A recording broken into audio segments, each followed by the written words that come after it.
Hello, j'espère que vous allez bien. On se retrouve dans une courte vidéo. Je vous fais une vidéo que je dois vous faire depuis le début de l'année. C'est ma vidéo budget 2024. Dans mes derniers vlogs, j'avais parlé de mon système d'enveloppe et du budget que j'avais mis en place pour cette année par rapport aux projets que j'avais, aux choses que je devais acheter. Et vous avez été quelques-unes à me dire, Amy, est-ce que tu peux nous faire une vidéo pour parler budget, de comment tu fais toi qui es maman solo, avec tes revenus, quel genre d'épargne est-ce que tu mets en place, est-ce que tu utilises ou pas le système des enveloppes. Donc c'est ce que nous allons voir dans cette courte vidéo. Juste avant, si vous n'êtes pas abonné à ma chaîne, abonnez-vous, likez, commentez, partagez, c'est des vidéos qui peuvent peut-être aider d'autres personnes. Merci pour tous vos derniers commentaires sous mes vlogs. Vous m'accompagnez au quotidien et ça c'est plutôt cool, donc n'oubliez pas, nouvelle vidéo tous les soirs à 19 h, sauf le dimanche, parce que faut quand même que je me repose un petit peu, sinon je suis multiprésente sur YouTube et aussi sur les réseaux sociaux. Vous avez mon Instagram Addict-Amy et aussi mon Instagram Bijoux, parce que si vous ne le savez pas, je suis aussi créatrice de bijoux. J'ai un peu ralenti mon activité, c'est vrai, puisque Addict-Amy me prend beaucoup de temps, mais je suis quand même présente. Actuellement, il y a les soldes sur ma boutique, donc n'hésitez pas, eorabijoux.fr et .fr, tous les liens sont en barre d'informations.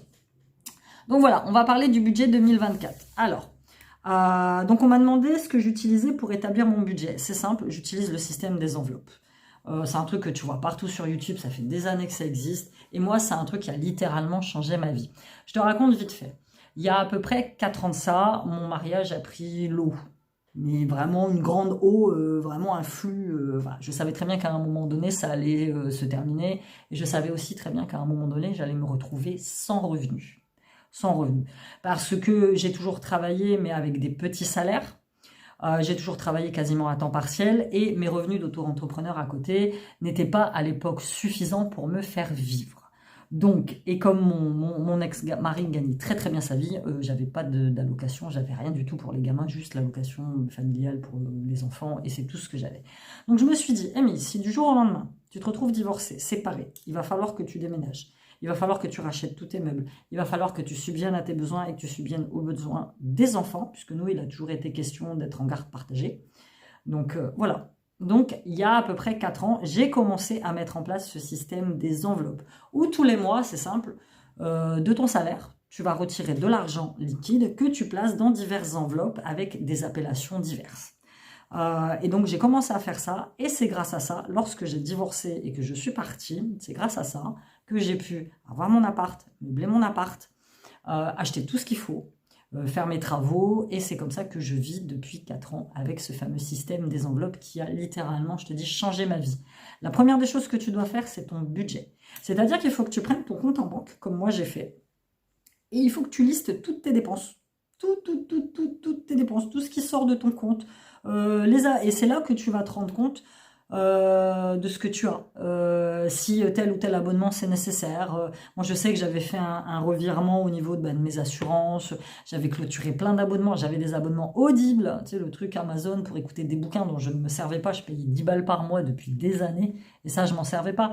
Regarde si tu as des crédits que tu peux rembourser, des petits crédits qui traînent, tu peux facilement les rembourser, si tu as un découvert autorisé ou pas. Donc liste tout ce qui sort de ton compte à ce moment-là pour vraiment que tu prennes conscience de ce qui sort et de ce que tu as réellement.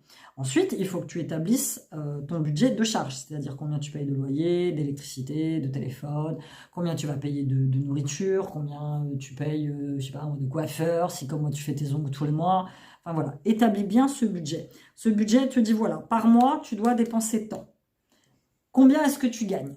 Bah, tu soustrais de ce que tu gagnes et de ce que tu dépenses. Et ce qui reste, tu vas pouvoir le mettre en épargne. Et c'est comme ça que je fais. Moi, je vis globalement, mes enfants et moi, on vit bien.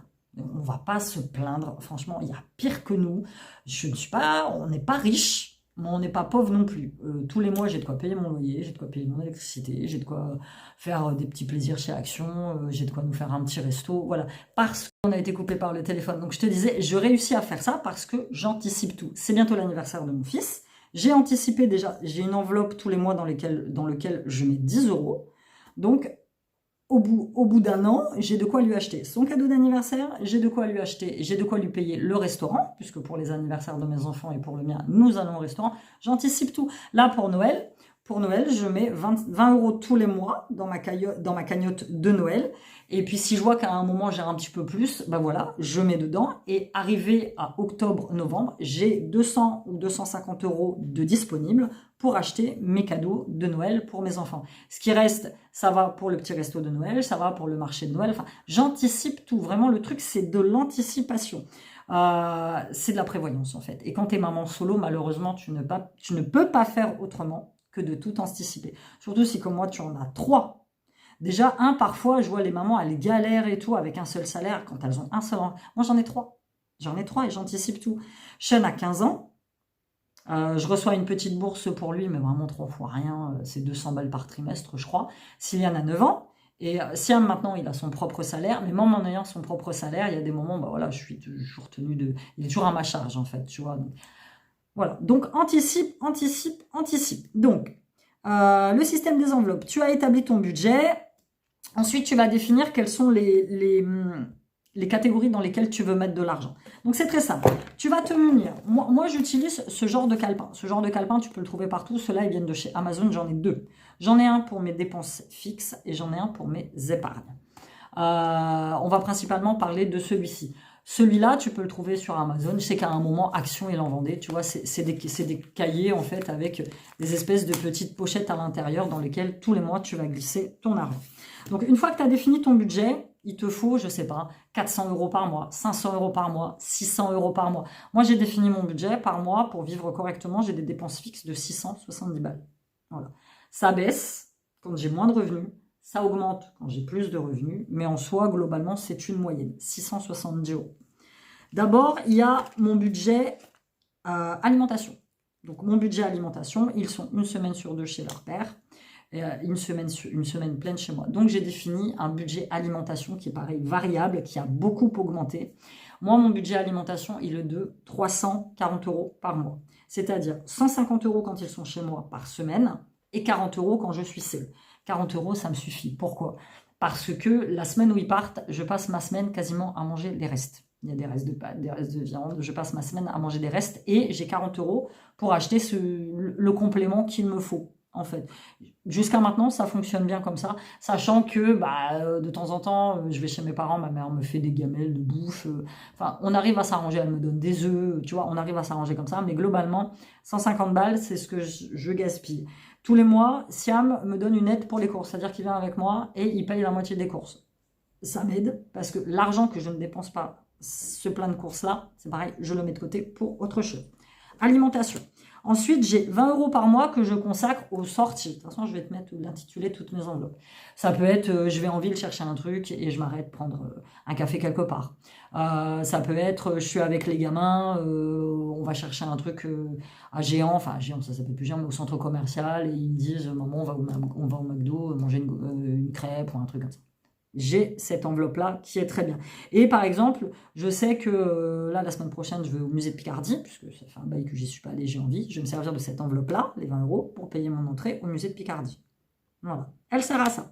Ensuite, j'ai une enveloppe de 10 euros pour les imprévus. C'est-à-dire, je vais quelque part... c'est de l'argent que je mets dans ma coque de téléphone et que j'ai toujours sur moi. C'est-à-dire que je vais quelque part. La dernière fois, on était en ville, il me dit ouais maman, il me faut un 4 couleurs, j'en ai plus. Bah voilà, on est rentré vite fait à la Fnac, on s'est pris un 4 couleurs, c'est cet argent-là qui a servi. J'utilise très peu ma carte bleue. Vraiment très peu ma carte bleue. J'utilise juste ma carte bleue quand on va faire les courses et quand je dépasse les 150 balles, ce qui arrive réellement très fréquemment. Si je dévie de ma liste de courses, en fait, si je dévie de ma liste de courses, si je prends 2-3, fatalement, tu dépasses obligatoirement ton budget. Fatalement. Lidl, c'est comme tous les autres endroits, ça a beaucoup augmenté. Donc, j'ai cette enveloppe de 10 euros d'imprévu. J'ai une enveloppe pour l'essence qui est de 30 euros. Je mets à peu près entre 20 et 25 euros d'essence par mois. Je roule pas beaucoup. J'essaye au maximum d'utiliser les transports en commun. Je prends ma voiture quand je vais voir mes parents, puisqu'ils habitent à l'autre bout d'un mien, donc je prends la rocade. Quand je vais faire mes ongles chez Suzy, parce qu'elle n'habite pas à côté de chez moi. Quand je vais à la piscine le mercredi, sinon tout ce qui est orthophoniste, tout ça, je fais à pied. Mon médecin, il est à côté de chez moi. Et quand je vais à Lidl faire mes courses. Voilà. Donc j'ai mon enveloppe essence. Ensuite, j'ai mon enveloppe de 20 balles qui est une enveloppe diverses actions, magasins. Quand je vais chez Lidl le vendredi matin, généralement, je passe chez Action, j'ai toujours des petits trucs à acheter. Ou chez nous, quand je vais chez mes parents, j'ai toujours cette petite enveloppe de 20 euros C'est rare que je dépasse, sauf si je trouve vraiment des trucs qui m'intéressent, mais c'est vraiment rare. Moi, ce que je vous fais, c'est vraiment des petits hauls actions. Ensuite, j'ai l'enveloppe de 30 balles, qui est l'enveloppe beauté, coiffeur, pharmacie, quand j'ai besoin d'un produit en particulier. Quand j'ai besoin d'acheter un truc en pharmacie ou quand mes gosses vont chez le coiffeur ou moi je vais chez le coiffeur, j'ai cette petite enveloppe de 30 € qui sert à ça. La chaîne doit prendre rendez-vous pour aller chez le coiffeur. Ben, je vais sortir de cette enveloppe-là. Évidemment, les frais avec mon ex sont partagés, c'est-à-dire un coup c'est moi qui paye, un coup c'est lui qui paye. Pareil pour la cantine. Et j'ai mon enveloppe ongles qui est de 40 € par mois. Je ne déroge pas. C'est mon seul plaisir vraiment fixe. J'ai plus cette corvée de faire maison. Franchement, c'est top. C'est le truc. Moi, ça me rend heureuse. Voilà, il y en a, ils vont dire, ouais, c'est superficiel, mais j'y tiens. Je fais un taf où l'apparence compte énormément. Je fais un taf où je montre régulièrement mes mains avec mes bijoux. Donc, il faut qu'elles soient irréprochables. D'ailleurs, j'ai dit, ça devrait être remboursé par l'URSSAF. Ça devrait. J'ai une nouvelle enveloppe qui est l'enveloppe psy, qui est, à chaque fois que je vois mon hypno, une fois par mois, c'est une enveloppe de 70 balles. Je mets aussi de l'argent dedans. Généralement, quand je fais mon épargne à la fin du mois, qu'il me reste de l'argent, je vais mettre 10 € dans chaque enveloppe épargne, et ce qui reste, je mets dans mon enveloppe psy. Ensuite, on passe, donc ça, c'est tout ce que j'ai par mois. Ensuite, on passe à mes enveloppes fixes, c'est-à-dire mes enveloppes anniversaire Noël. 20 € tous les mois dans l'enveloppe Noël. 10 € tous les mois dans les 3 enveloppes de mes fils. Comme ça, à chaque fois, ils ont de l'argent pour leur anniversaire. Ça, c'était pour mon petit budget fixe tous les mois. Ensuite, on passe au budget épargne. Le budget épargne, comment ça se passe? Le budget épargne, je l'ai dans une autre pochette où tous les mois, l'argent que j'arrive, par exemple, à la fin du mois, je vide mes enveloppes. C'est-à-dire qu'à la fin du mois, là, par exemple, on est quasiment à la fin du mois, je vois, bon là, il me reste de l'argent dans mes courses, que je vais utiliser ou pas. C'est simple. Dans mon enveloppe courses, j'ai encore les courses pour moi à faire 40 €. Donc, je vais déduire 40 € de mon enveloppe courses et il va m'en rester 60. Ces 60-là, je vais les mettre dans cette petite pochette, qui est une pochette, en fait, où tout l'argent que j'ai pas utilisé. Là, par exemple, j'ai encore 20 € dans mon enveloppe, dans mon truc sorti. Bah, c'est simple, je vais le mettre dedans et ça va partir en épargne. Donc, à la fin du mois, tu enlèves tout ce qui reste, tu mets là-dedans. Et ensuite, tu répartis dans tes enveloppes épargne. Quand mes enveloppes épargne atteignent une certaine somme, je vais à la banque. J'ai plusieurs comptes en banque. En fait, j'ai des livrets, j'ai mon compte Pro et Aura, j'ai mon compte personnel, j'ai un autre compte épargne et je dispatche. Je mets directement sur mon compte et quand j'ai besoin de faire, voilà, de payer un gros truc, bah, je fais des virements. C'est beaucoup plus simple. Alors, dans mon enveloppe épargne, j'ai quoi? J'ai une enveloppe qui est consacrée à mes billets de 5 €. J'adore récupérer les billets de 5 €. Je les mets dedans. Généralement, ces billets de 5 € nous servent pendant les vacances. Quand on est allé à Ibiza, j'ai payé tous mes petits déj avec les billets de 5 €. Voilà, c'est un gros délire. Là, cet été, on est parti à la plage. On est allé à la mer une fois. On a fait un petit resto le midi. J'ai payé le repas en billets de 5 €. Elle m'a regardé comme ça, mais bon, c'est de l'argent que je mets de côté et ça peut très, très, très vite monter. Ensuite, j'ai l'enveloppe vacances où tous les mois, je mets 20 €. Voilà, ça va être pour mes vacances de cet été. Je ne sais pas encore ce qu'on va faire. J'ai très envie de retourner au Portugal. Chez mes parents, mais en fait après ça va dépendre de la santé de mon père, ou alors je retourne à Ibiza, ou alors on se fait un week-end quelque part. J'ai mon enveloppe voiture. Ma voiture, j'ai eu beaucoup de démêlés avec elle cet été, enfin l'été dernier, où elle m'a coûté juste 1000 €, où j'ai dû refaire plein de trucs. J'avais anticipé une partie en mettant dans cette enveloppe, donc voilà, plutôt cool. Je sais qu'à un moment donné, il va falloir que je la change, sauf qu'elle roule encore, et pour ce que j'en fais, pour l'instant, ça me va. Ensuite, j'ai une enveloppe électricité. Parce que tous les ans, fatalement, selon le temps qu'on a et selon les augmentations, parce qu'en plus là ça augmente encore, bah, tu as un rattrapage d'électricité. L'année dernière, j'en ai pas eu. L'année dernière, ils m'ont remboursé un petit peu. Et j'ai anticipé en augmentant mon échéance. J'ai augmenté mon échéance de 10 balles, c'est pas énorme, mais 10 balles sur une année, c'est quand même beaucoup. Pour que l'année prochaine, mon échéance, elle est en juillet, je crois. J'ai pas... Avant de divorcer, quand je suis partie de chez mon ex-mari, je me suis tapé un rattrapage de 800 balles. 800 balles. 800 balles.